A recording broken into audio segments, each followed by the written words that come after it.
Pues bien, muy buenas noches, tengan ustedes bienvenidos aquí a Primer Plano y comenzamos con un tema netamente electoral y lo comenzamos porque, como lo dijo la semana pasada el doctor Meyer, pues esto ya está prefigurando lo que va a ocurrir en el 2018, pero cerramos la semana con una noticia que pudiera ser alentadora si es que esto va a significar un cambio de conducta en los partidos. ¿A qué me refiero?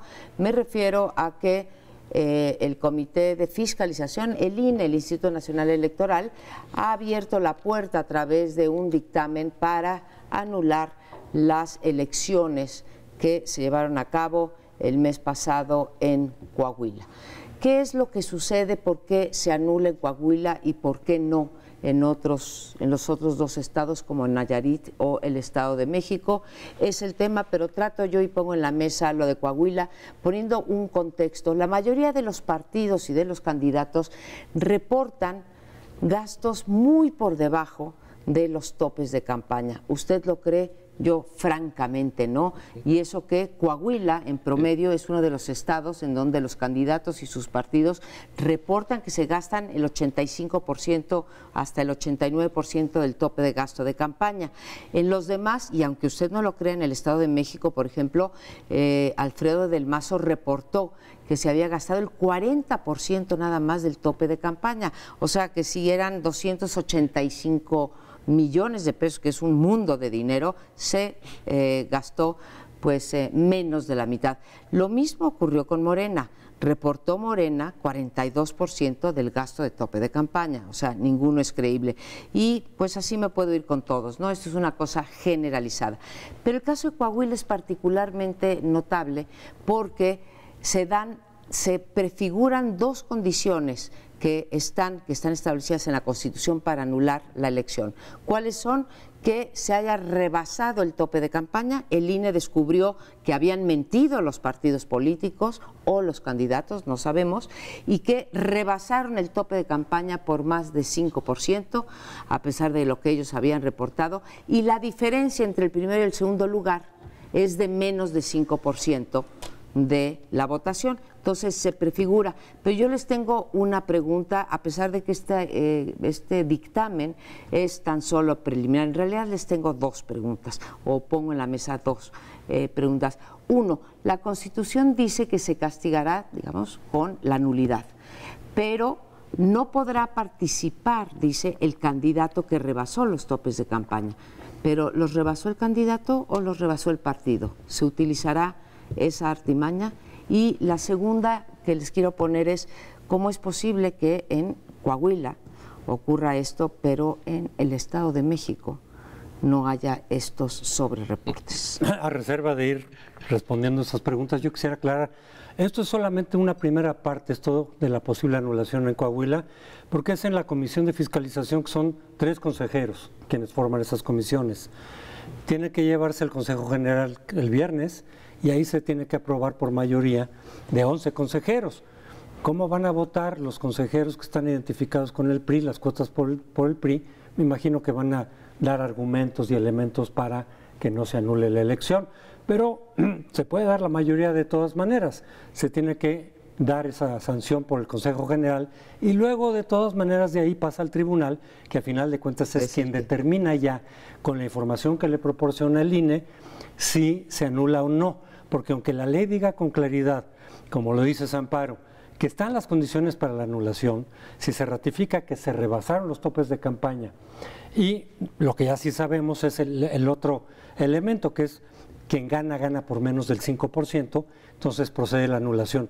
¿Quién sabe si el tribunal acepte de todas maneras esos elementos? Porque puede él también cambiar la interpretación de cómo se hace la contabilidad.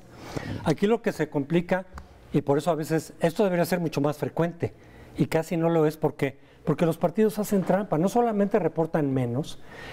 Tienes razón, ¿cómo va a ser creíble que en el Estado de México, cuando vimos todo el despliegue de recursos que se desbordaron de todo tipo, digan, solo me gasté menos de la mitad del tope de campaña. Totalmente increíble. Pero tienen sus maneras de hacer trampas que incluso legitiman y legalizan los propios partidos. Por ejemplo, tiene posibilidad de cargarle a la campaña de diputados buena parte de lo que se gastan en gobernador o, en su caso, en el presidente. Así lo hicieron también en 2012. Casi todos de la campaña presidencial se la cargaron a diputados. Y entonces, claro, pues no rebasan el tope de campaña, aunque en realidad se haya... O sea, ellos mismos se dan las posibilidades de hacer todas las trampas posibles, de tal manera que hay que ver entonces si se ratifica esto, tanto en el Consejo General como en el Tribunal. A mí me resulta que hay un aroma, así como esa telenovela, Aroma, qué perfume de mujer, algo así. Aquí es un aroma a 1988. Entonces, todo el mundo se dio cuenta, o todo el que quiso darse cuenta, que el resultado electoral era falso. Probablemente había perdido el PRI, no lo sabemos, pero que se hicieron todas las mañas y que luego se cayó el sistema, etcétera. Pero tenía el PRI y el PAN un enemigo común, el cardenismo, la izquierda en ese momento, y estos dos partidos formaban la derecha. Entonces decidieron que probablemente sería mejor perder un gobernador, el gobernador de Baja California, llegar a ese acuerdo con el gobernador Rufo Appel. Ya estaba preparada la toma de posesión del priismo, ya habían preparado el desfile y todo, ¿no? Y llega la orden de arriba, no, gana el PAN, es el principio del cambio, se dice. Bueno, aquí el INE recibió una golpiza. Sergio Aguayo es parte de esa crítica al INE por no hacer las cosas bien, pero la recibió de muchas partes. Necesita relegitimarse. Y luego tienen otra vez los dos, el PRI y el PAN, un enemigo que se parece mucho al de 1988. Entonces era Cuauhtémoc Cárdenas, ahora es Andrés Manuel y Morena. Si llegan a un acuerdo en Coahuila, si se les entrega a Coahuila, a lo mejor lo ganaron realmente los panistas, pero eso no importa quién gane, el punto es la decisión. Y entonces se quita la presión sobre el Estado de México, que ese sí no lo va a dejar ir Peña Nieto ni en broma. Se acabará el mundo antes de que lo dejen pasar. Entonces por ahí va la cosa. Esa es mi imaginación. No es imaginación, hasta tuvo un término, la concertación.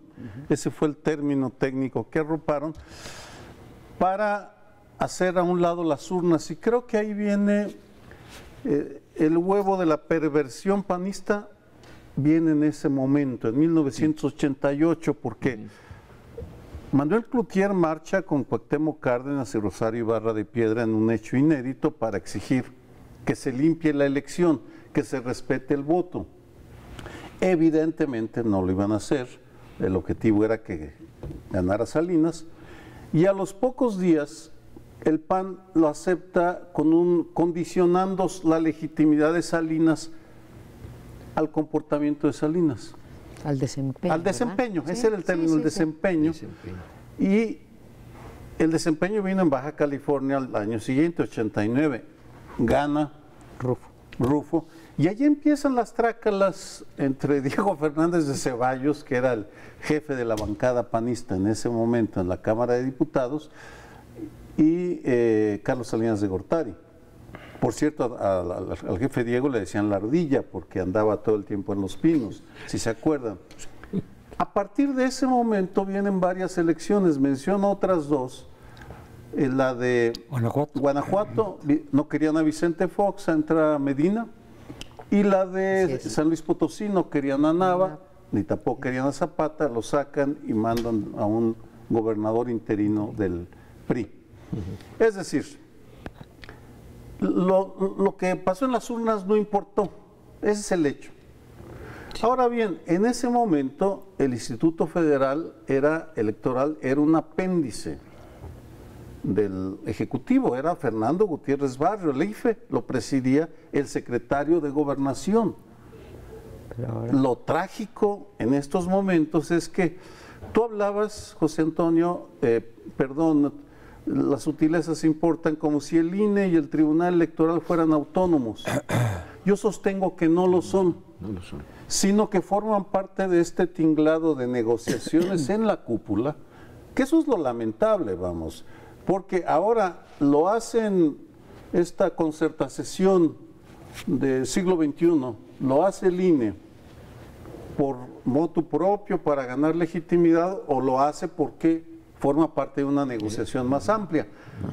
Yo no lo sé, por supuesto, solo lo saben ellos, pero esa sombra de duda es la que ojalá y entiendan, tienen que aclarar. Por ahora, con esta concertación, las elecciones de Coahuila y el Estado de México no son ni limpias ni confiables y no se apegan, por tanto, a los criterios internacionales. A ver, yo puedo estar de acuerdo con la interpretación, Sergio, y desde luego las concertaciones fueron eso, sí, fueron negociaciones entre las cúpulas para, por un lado, para mantener más o menos estable al país, y por el otro lado, hay que recordar, sí, que Cuauhtémoc Cárdenas y Ifigenia Navarrete no fueron más allá en el 88, en un acto, algunos dicen, desde mi punto de vista, en un acto de responsabilidad y de institucionalismo, algunos otros a la fecha piensan que fueron demasiado tibios, ¿no?, en 1988, y que había el caldo de cultivo, pues no sé si para una, es muy fuerte decir para una rebelión, pero vaya, para un lío de dimensiones considerables. Creo, en toda honestidad, Sergio, que habría que reconocer, si se anulan, si el dictamen de la Comisión de Fiscalización muestra esto y se anulan las elecciones en Coahuila, creo que debe de ser un motivo de decir, mira, en esta sí ¿Son cumplieron. medio puros? No, en esta ocasión sí cumplieron con su trabajo. Son precedentes. Sí, Pero... y eso me parece que realmente sí, así como los criticamos, habría que aplaudir cuando se dan a la tarea de fiscalizar y hacerlo bien, pero... No. Bueno, yo ahorita me responde, nada más le digo una cosa más a Sergio, y tenemos tiempo. La otra, sigo pensando, Sergio, por esto que tú acuñaste de que el INE es un peligro para México, que uno, no creo que sea un peligro para México; dos, tiene que mejorar; tres, no podemos equiparar al tribunal al Instituto Nacional Electoral; y sobre todo, cuatro, creo que deberíamos de trabajar activamente por fortalecer a la institución electoral, porque si no, el 2018 nos viene feo. Ahora sí. Bueno, pues no, porque Pues no, el darle este vuelco a la elección de Coahuila, la madre de todas las elecciones en este 2017 fue la del Estado de México. La de Coahuila se pueden hundir los Moreira. Ochoa Reza dice, defenderemos lo que ganamos. Pues se puede ir Ochoa Reza también, pues así como vino se puede ir, no tiene ninguna importancia. El Estado de México, ese es que en realidad si pasa lo que a lo mejor ni pasa. Si pasara, de todas si maneras. pasara, de todas maneras el punto central queda. Pero a ver, yo quiero hacer una aclaración de lo que me dice Sergio también. Yo no asumo que el INE ni el tribunal sean autónomos. Siempre he dicho y insisto en que están partidizados. Claro. Lo que no creo necesariamente es que vengan las instrucciones de un solo lado, porque a veces vemos de pronto la confrontación partidista dentro de los propios grupos de consejeros. Por eso yo decía, a ver cómo los 4 consejeros más identificados con el PRI, votan. Y ahí va a ser interesante como una señal. Si hay consenso, a lo mejor podría haber habido el acuerdo entre el PRI y el PAN. Si los consejeros del PRI votan en contra de anular o presentan argumentos o se resisten, a lo mejor no es que haya habido el acuerdo, sino pese a que el PRI insiste, como dice Ochoa, que va a insistir en mantener su triunfo, de todas maneras los elementos ahí pueden estar, o el intento del propio INE de reivindicarse un poco frente a la golpiza que ya ha recibido mediáticamente. Sí, oye, aquí tenemos elementos de por lo menos irnos por el lado menos difícil, porque el Estado de México, estoy de acuerdo, no se van a meter, aunque hubiera los elementos, creo que los hay. Creo que si fiscalizaran bien en el Estado de México también habría que anular la elección. Un comentario. Sí. En el INE tienen mayoría los consejeros afiliados al PRI, ¿sí o no? 4. 4 y De con, 11. de 11. Con otras alianzas. Es mayoría. Ah, no, Bueno, sí. pero ¿Con hay... otras alianzas? Sí, Sergio, nos ¿Con tenemos el que PAN? ir. Sí, se Con puede, otras claro. alianzas a lo mejor Es un alcanzan peligro mayoría. para México, lo sostengo. Yo sostengo que no hay que fortalecerlo, pero vamos a corte porque el tiempo nos come. Seguiremos la próxima semana y la que sigue y la que sigue. Espérenos un segundito, no le cambie. A este segmento le podríamos haber titulado Gritos y Susurros. Todos sabemos que fue el G20, los 20 países más importantes en materia de recursos económicos, se reunieron en Hamburgo y ahí hubo 1000 cosas que no vamos a discutir. Nos centraremos en una sola, en la entrevista entre Peña Nieto y Donald Trump. No se han visto como presidentes los dos exclusivamente, no han sido invitados y que bueno, aquí fue una reunión de 20 mandatarios y se programó una reunión rápida entre Trump y Peña Nieto. No nos hubiera asombrado nada de lo que ahí pasó, que vamos a tener cooperación, etcétera, de no ser por un evento que no estaba programado, al menos desde la parte mexicana, no sé si de la norteamericana, y es lo que pongo sobre la mesa. Una reportera, se supone que era gráfica, entró a tomar las fotos, no a hacer preguntas, pero sí hizo la pregunta: ¿México va a pagar el muro? Y entonces Trump susurró delante de Peña Nieto: absolutely. Nuestro secretario de Relaciones Exteriores dice: pues yo oí la pregunta, pero no oí la respuesta. Yo estaba muy apurado sacando a los periodistas para luego tener el tete a tete ya en privado. Eso, el que un país, primera potencia mundial, vecino de México, le diga a México, aún con susurros, vas a pagar, porque eso fue el sentido de absolutely, y que el presidente de México no haya respondido, ¿cómo se puede ver eso? Ese es un elemento de soberanía el que se jugó allí. Lo pongo sobre la mesa. Tuyo. Bien. El liderazgo. Empiezo con eso porque desde ayer le doy vueltas no solo a lo que dijo Videgaray, sino también al comentario de Enrique Peña Nieto. Dice: yo no hago caso a murmullos o susurros, es decir, yo tampoco me di cuenta, se hacen los desentendidos. Hegel, él es un producto de la Revolución Francesa, todo su pensamiento gira en torno a ese hecho de 1789, y acuñó una definición de liderazgo que me parece muy pertinente, porque dice que el líder, el estadista, más que líder, el estadista es el que interpreta el espíritu de su época, lo verbaliza, es decir, lo pone en palabras y lo lleva a la práctica. Esto viene al caso porque el mundo se debate con una pregunta: ¿qué hacer con Trump? ¿Qué hacer con su estilo que rompe con todos los precedentes conocidos? Si es majadero, es un niño malcriado. Buleador, que le gusta hacer su voluntad, que se impone. Hay varios ejemplos así en la política mexicana, no los menciono para no desviar la atención ni pelearme con amigos y conocidos. Ustedes saben.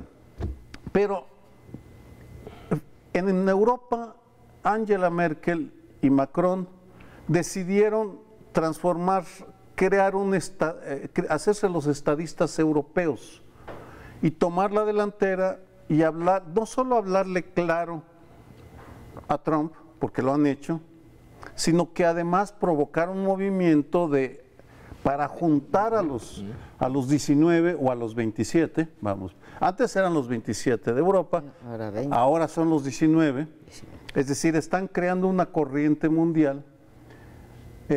Frente a ella está la política muy típica mexicana, muy típica de Enrique Peña Nieto, de hacerse el desentendido. Confían Videgaray y él que las fuerzas en Estados Unidos obligarán a Trump a reconsiderar. Yo no estoy tan seguro, pero me parece que ese es el fondo del dilema.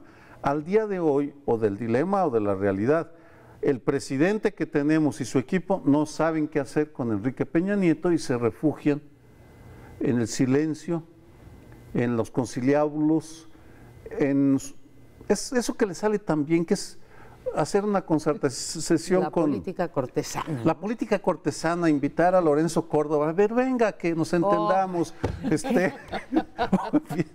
Bueno, yo no dije a Lorenzo cordoviana, yo dije cortesana. Pero también entonces se aplica cordoviana, en fin, o al PAN o al PRI, lo que sea. Creo que para mí ese es el fondo, uno de los fondos del problema. A ver, ¿qué hacer? Ya, yo le voy a dar la vuelta, Lorenzo. Desde luego que me hubiera encantado que ante el murmullo o el susurro del señor Trump de absolutely, que nuestro presidente Enrique Peña Nieto hubiera dicho a gritos, porque dijiste gritos y susurros, él susurró que el presidente hubiera gritado absolutely not. Me hubiera encantado escuchar esa frase. Pero creo que ante un buleador, y ahora que mencionas lo de cómo se está comportando Europa, en particular Macron y Angela Merkel, lo que han hecho es algo similar a lo que hizo México en términos de ignorar. Decir, mire, señor, a usted no lo voy a combatir, ¿sí?, con palabras, con discursos, yo lo voy a combatir en los hechos. Y creo que de la misma manera, Sergio, que Alemania y Francia están haciendo un bloque para contener y dejar en solitario a Trump, que los aplaudo y ojalá, bueno, lo sé, que México está en ese bloque de los 19, tanto en materia de comercio como en materia de cambio climático. Bueno, hay que combatir eso del muro y lo del libre comercio y lo de la migración y lo de las armas y en fin, y todos los de la relación bilateral, pues más que intentando enfrentarse vía palabras y tuitazos y etcétera, con lo que están haciendo, unificando a los intereses empresariales allá que están y los caucus, digamos, migratorios allá, para tener apoyo para una relación, para una mejor negociación del Tratado de Libre Comercio. Entonces, honestamente, pues, si van por ese camino, es un contrafáctico, Lorenzo, pues creo que ojalá y el absolutely not, pero ojalá y estén, me parece que están haciendo su trabajo por otros cauces. Lo que se puede entender, desde luego, desde hace mucho tiempo, es que la prioridad para el gobierno mexicano ahorita en esta relación con Trump es la renegociación del Tratado de Libre Comercio en los mejores términos. Esa es su prioridad. No quiere decir que acepten el muro, han insistido y seguirían diciendo, a ver, no depende de nosotros que se construya o no, porque si ellos deciden construirlo, incluso recuerdo, eso es parte del Tratado de Guadalupe Hidalgo, el derecho reconocido mutuamente de que alguien pueda construir un muro en la frontera. Sí. Ahí está. Y no quiero decir eso que defienda yo. No, simplemente no depende del gobierno mexicano el que lo construyan o no. Lo único que pueden decir es yo no lo voy a pagar, punto. Pero esto del muro mete mucho ruido cada vez que se menciona. Claro. Por eso el acuerdo previo, según se nos dijo, es no vamos a tocar ese tema. Vamos a tocar casi nada importante. Habían dicho simplemente es casi dijo, no la oportunidad nada en la que se pueden reunir porque no se han reunido es cumplir, digamos, con un protocolo. Pero no se va a tratar nada de fondo. Lo del Tratado de Libre Comercio se va a tratar ya con los equipos negociadores. Pero que no se mencione el muro de Trump. Pero Trump es alguien que es provocador, que es un bully, que está metiendo cizaña por todos lados. Y desde luego, ante la pregunta que le hicieron, inmediatamente contestó para provocar, para reventar. Porque él además tiene más ganas de cambiar radicalmente el Tratado de Libre Comercio y eventualmente incluso borrarlo, como lo ha dicho. Quiere relaciones. El gobierno mexicano va a tratar de sacar lo mejor que se pueda de ese tratado. Entiendo que la lógica pragmática sea no nos metamos con el muro porque al final de cuentas no lo vamos a pagar.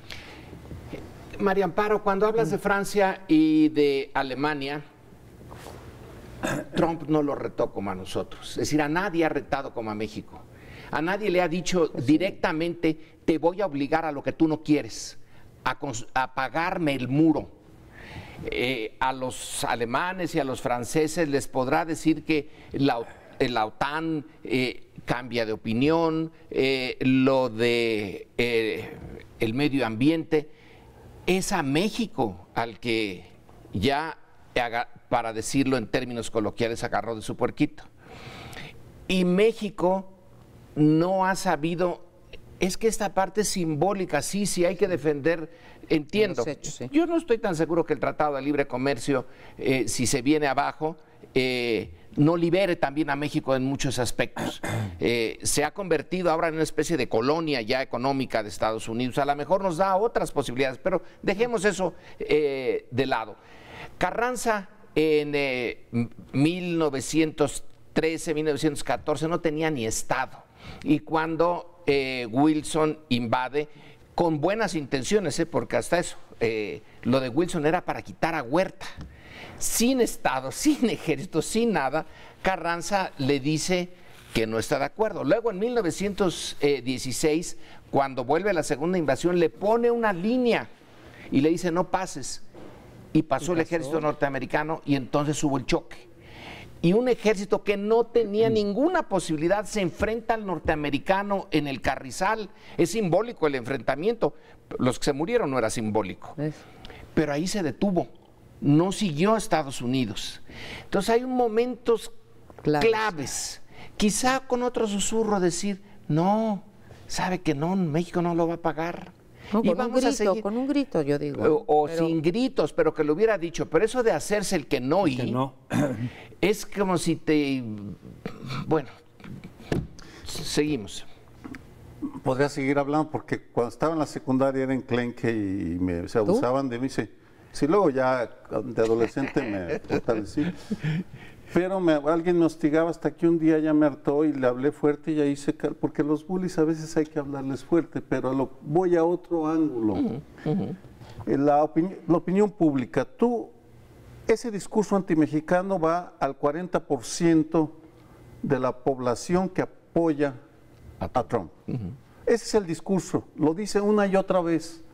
Va a haber muro y lo van a pagar. Háganle como quieran, y es una provocación.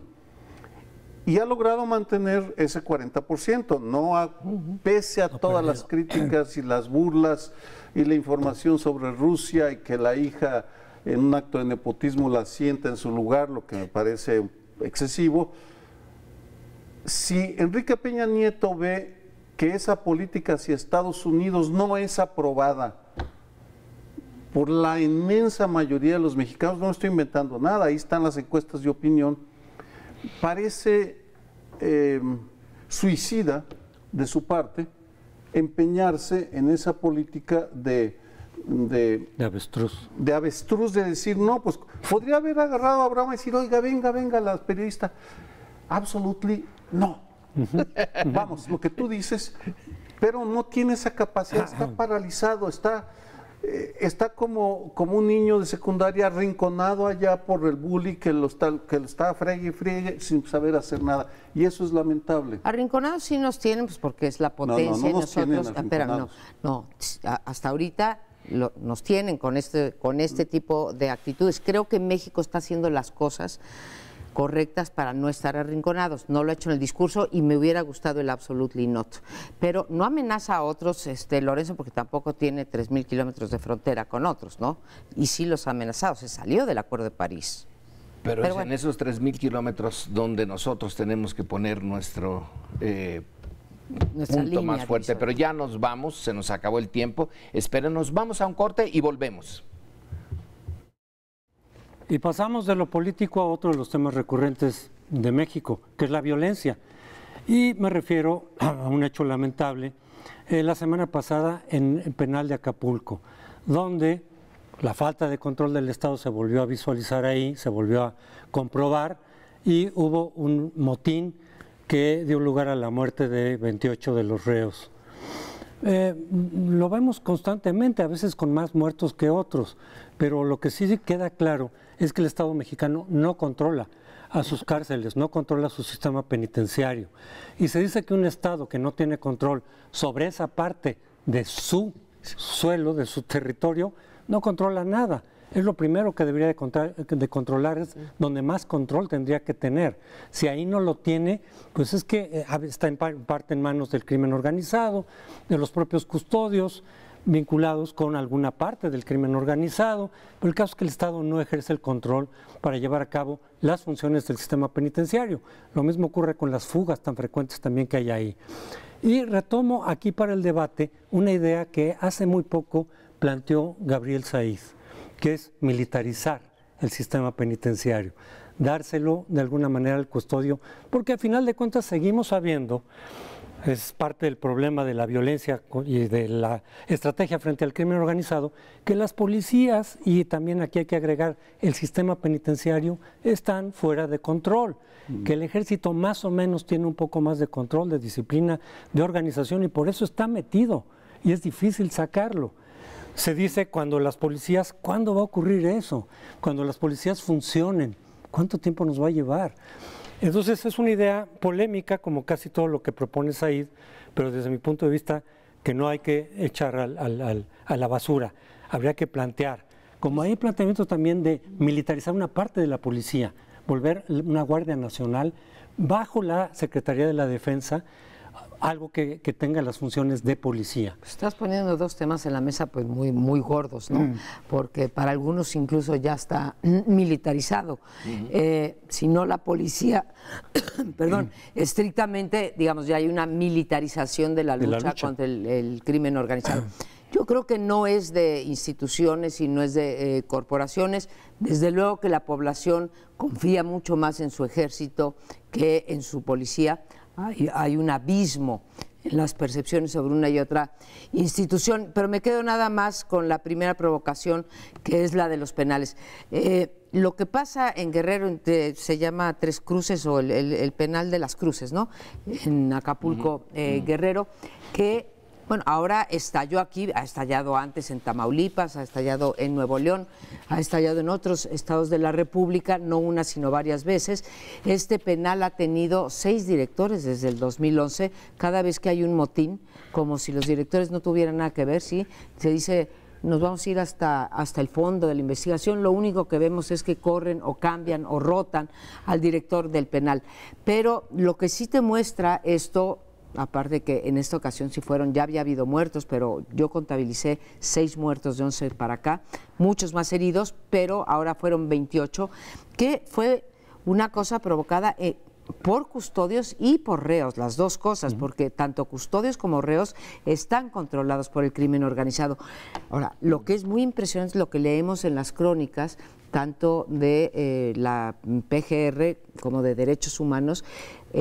El penal de las Cruces está reprobado por la Comisión Nacional de Derechos Humanos hace muchos años en las 30 criterios que utilizan para calificar a los penales, y no se ha hecho nada, no ha avanzado un lugar, no nada, y se han encontrado y decomisado, entre comillas, porque al día siguiente vuelven, desde herramientas, armas de fuego, alimentos que no están, prostitución adentro de los penales, armas, obviamente de armas blancas, y se sabe la situación. Y si en un territorio que cuántas hectáreas puede medir no puede ejercer el control el Estado, pues ¿cómo lo va a ejercer en territorios más grandes, no?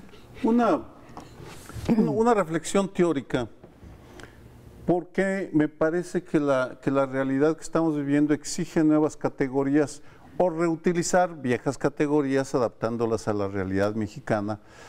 Y lo que pasó en Acapulco muestra la utilidad de recurrir al concepto de enclave. Es decir, un enclave fue Hong Kong o Macao, que eran territorios, o la sección de embajadas de Shanghái, que eran territorios que el Estado cede a otro país, en ese caso. Luego están los enclaves de facto, que es lo que estamos viendo en México. El territorio ocupado por los zapatistas, sostengo, es un tipo de enclave en el cual la soberanía nacional se ejerce de manera limitada.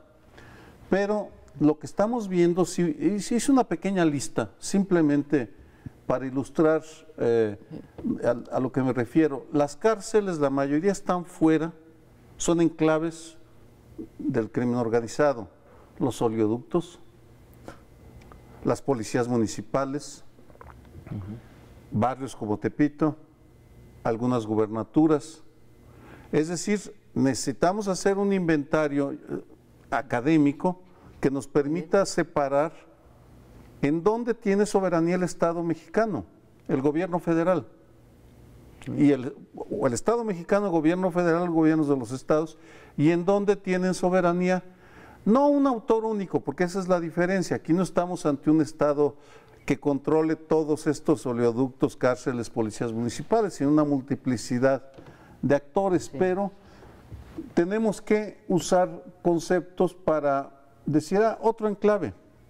Los oleoductos, bueno, ahora resulta que aquí en el Estado de México, leí en la mañana en Reforma que la construcción del Aeropuerto Internacional de la Ciudad de México venden los huachicoleros la gasolina a los que están construyendo la obra cumbre del peñanietismo. Vamos, más debilidad del Estado federal peñanietista, pues está difícil. Está difícil. Yo me iría más allá de los enclaves. Yo vuelvo la mirada hacia Thomas Hobbes y su siglo XVI y el Leviatán. Él señalaba que en el origen, cuando no había ningún control, cada quien por su lado, cuando el hombre era el lobo del hombre, la vida era brutal, corta, dura. Se me olvidan los 4 o 5 conceptos que usa Hobbes, pero me da la impresión de que México va camino a eso, porque no son solamente los enclaves, es subirse a un microbús, o también los microbuses son enclaves, es subirse al metrobús y allí arriesgarse a muchas cosas. El mundo por el que transita el mexicano normal, el que no debe nada en estas vicisitudes, se está haciendo chiquito. Ya no se puede ir a Acapulco con la misma alegría con que se iba antes. Uno ya ve territorios, además de las cárceles y además de eso, donde la clase, una clase media, por ejemplo, tiene que circular en auto, en Uber a determinadas horas, todo se está haciendo más chiquito. Es que México se está hobbizando.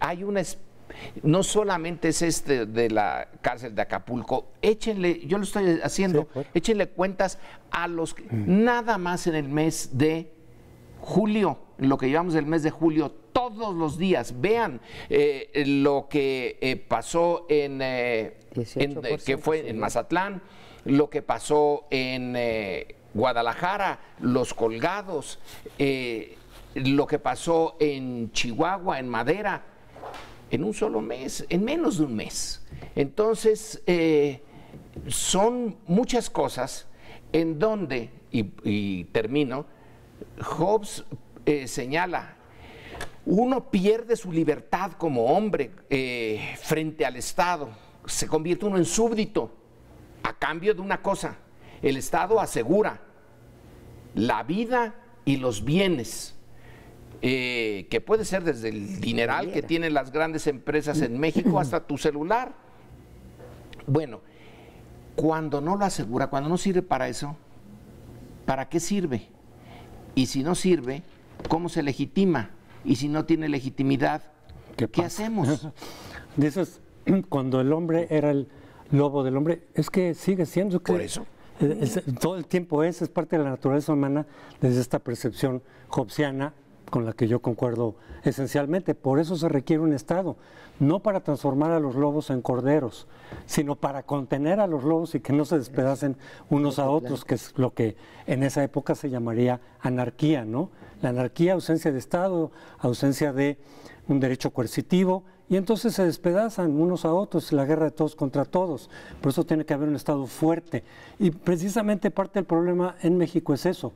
El Estado es cada vez más débil en los últimos años frente al crimen organizado, frente a diferentes expresiones ilegales. Está el debate incluso si es un Estado fallido ya.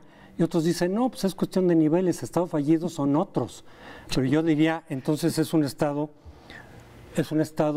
disfuncional, por lo menos, que te puede llevar que nos está llevando al estado fallido.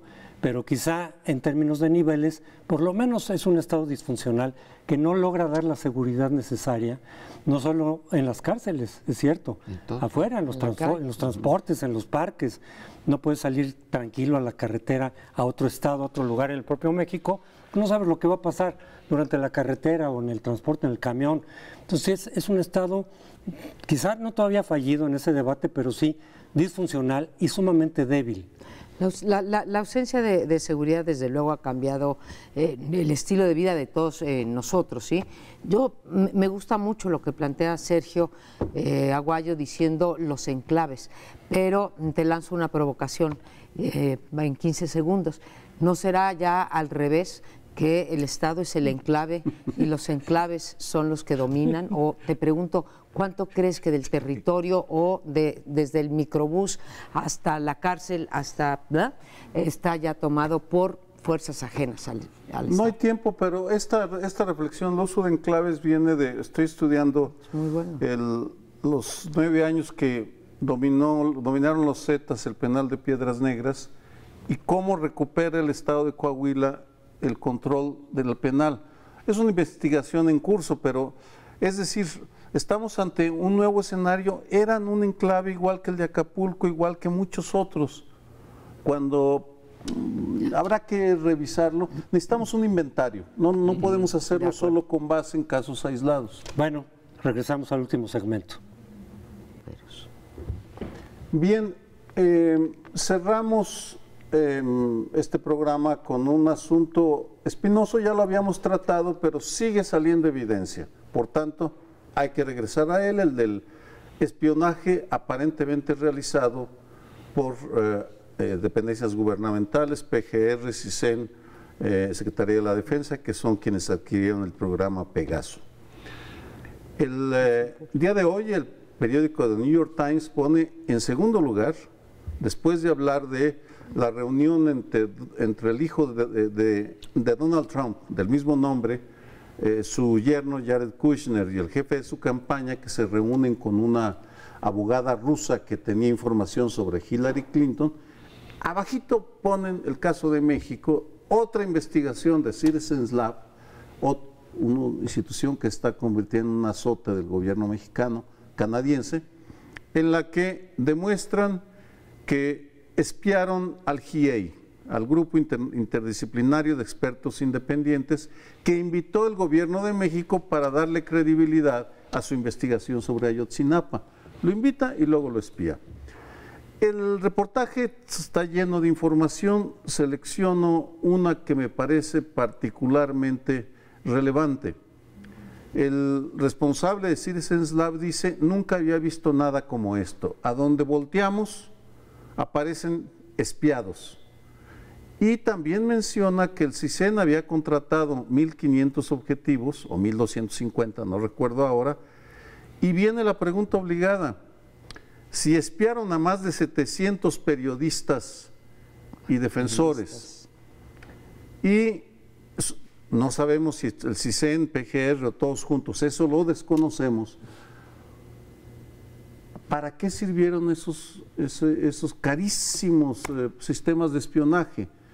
¿Lo contrataron para espiar a los incómodos preguntones que denuncian las barbaridades, o los compraron para defender a la seguridad nacional? Y tal vez eso explique la proliferación de los enclaves del crimen organizado, que pues hacen lo que les da su gana, porque nuestro gobierno federal está más preocupado por espiar a periodistas y defensores que por espiar a los verdaderos enemigos de la seguridad nacional.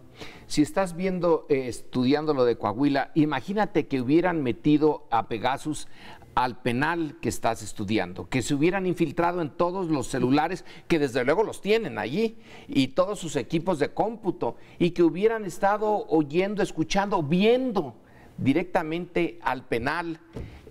Hubieran podido deshacer eso rapidísimo.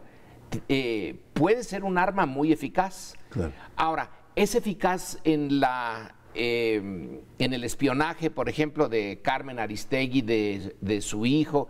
¿Qué eficacia ha tenido eso? ¿Para qué?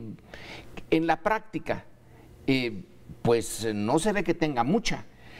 A nosotros, como ciudadanos, lo que nos ha hecho esto, nos ha obligado es a que ciertas conversaciones no las tengamos con el teléfono, que ya sepamos que el teléfono potencialmente es un espía. A lo mejor ni nos espían a nosotros, nos vamos a sentir muy mal porque no somos de los elegidos para el espionaje, pero tenemos que actuar como tal, y muchos. Entonces está finalmente el alegato en contra del espionaje no es el que podamos hacer nosotros, es el que hace el New York Times, es el que hace el Citizen Lab. Ahí hay, decía Sergio en otro programa, una estructura internacional, un comité internacional que está protegiendo de alguna manera los derechos de los mexicanos que no podemos proteger nosotros, porque no podemos ponernos a la altura del gobierno mexicano, no tenemos los millones de dólares que tienen ellos, pero sí existe una vía para medio defendernos. Ojalá y nos estén defendiendo. Creo que el mero hecho de exhibirlo ya nos ayuda a todos, los espiados o los no espiados. Pero creo que se cometen, y retomo parte de tu argumento, Lorenzo, se cometen, aparte del crimen de estar interviniendo teléfonos o computadoras o medios de comunicación sin una orden judicial, que ya eso en sí es un delito, creo que se cometen dos crímenes más. Uno, ¿sí?, es el desvío de recursos, porque no nos han explicado, ¿sí?, de dónde salió ese dinero, quiénes fueron los intermediarios para comprar ese aparato, a quiénes se los entregaron y a los que se los entregaron, a su vez, qué tanto lo dispersaron, se los dieron a los gobernadores, a los privados, a quién se los dieron. Ese es uno. Y el otro es el que tú comentas, que es el crimen de la ineficacia, ¿sí? No sirve para nada. Tú estabas mencionando, ¿qué tal si lo hubieran usado en el penal, no? ¿Qué tal si lo hubieran usado con el Chapo, que se fugó y como lo vimos todos en la televisión, de repente desaparecen las cámaras durante cuántos minutos, fueron como 15 minutos, ¿no? Que estaba rigurosamente vigilado y de repente nadie de los que están teniendo que ver al Chapo adentro de la cárcel, nadie vio. Y sin sonido. Él se agachó sin sonido, se agacha en ese momento, desaparece y es cuando se fuga. Entonces, ¿qué eficacia puede tener y qué inutilidad que nos escuchen otra vez a nosotros, a Juan Pardinas, a Salvador Camarena o a Carmen Aristegui, si además lo que ellos investigan y lo que dicen, lo dicen públicamente? Hay que esperar unas pocas horas. ¿Vale la pena gastarse miles de millones de pesos de desvío de recursos, que es un crimen, es un delito, ¿sí?, para ganar media hora en lo que Carmen o Salvador escribe su columna, o yo, o bueno, si es que estamos esperando? O sea, ineficacia, desvío de recursos, ¿sí?, y aparte sin orden judicial, puro delito. Como dices, Lorenzo, el espionaje puede ser y suele ser muy eficaz como un instrumento político o incluso bélico.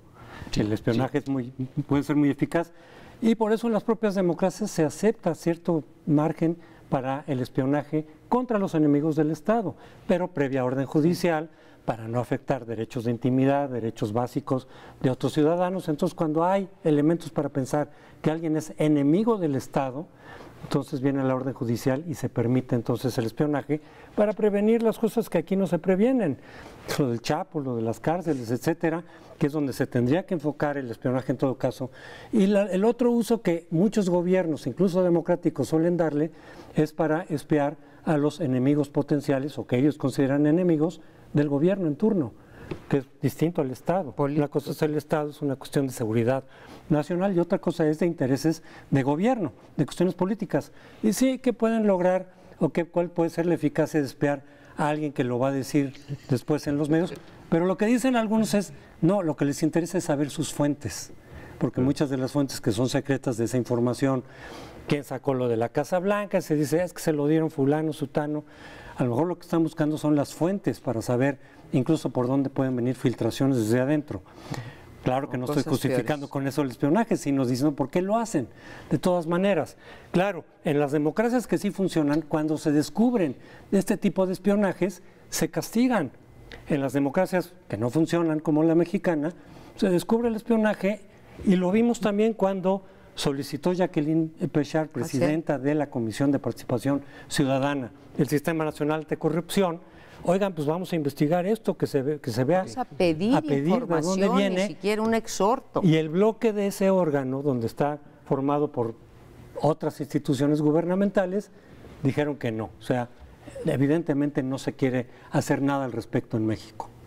Un comentario en serio y otro medio en broma y medio en serio. El primero es, ¿por qué no espiaron a los gobernadores corruptos? Vamos, se hubieran enterado con mucho tiempo de Javier Duarte, César Duarte. Sí los espiaron. Pero no hicieron nada. En todo caso, si los espiaron, tampoco sirvió de nada. Es decir, que no hay la voluntad. Lo que no sabemos es para qué ha servido espiar a periodistas y defensores que seguimos diciendo lo que creemos que debemos decir. No, a veces pasamos de la raya un poco, a veces nos callamos las cosas, pero ejercemos nuestro derecho, aún sabiendo que a lo mejor somos espiados. Pero también tampoco se ve que haya servido el espionaje, con excepción del Chapo, que sí sirvió, pero en general no. ¿Para que se escapara? No, para luego encarcelarlo. Pero esa es otra historia. Y el comentario medio en broma, México era el centro del espionaje mundial, uno de los centros del espionaje mundial durante la Guerra Fría. Y recuerdo que algunos hacíamos bromas durante las guerras centroamericanas. ¿A ti cuántos servicios de espionaje extranjeros te espían? Los argentinos, los israelíes, los guatemaltecos, estaba todo el mundo metido aquí, los americanos, por cierto, los soviéticos, todo el mundo. Ahora la broma debería de ser, a ver, ¿cuántas dependencias están espiando a ti? Yo ya tengo 4 o 5 registradas y hacer el club, ¿qué te parece? Acepto tu idea y quiero decir otra cosa. No es solamente, creo yo, Crespo, para descubrir las fuentes. También es para después, a los que no tenemos fuentes secretísimas y eso, para extorsionarte. Para intimidar. Para intimidarte, porque tú hablas, también, en fin, todo el mundo tiene una vida pública, una vida privada e incluso una vida secreta, ¿sí? Entonces también lo usan para intimidar a las personas. Nos tenemos que ir, yo quiero conocer la vida secreta de María Amparo y de Lorenzo.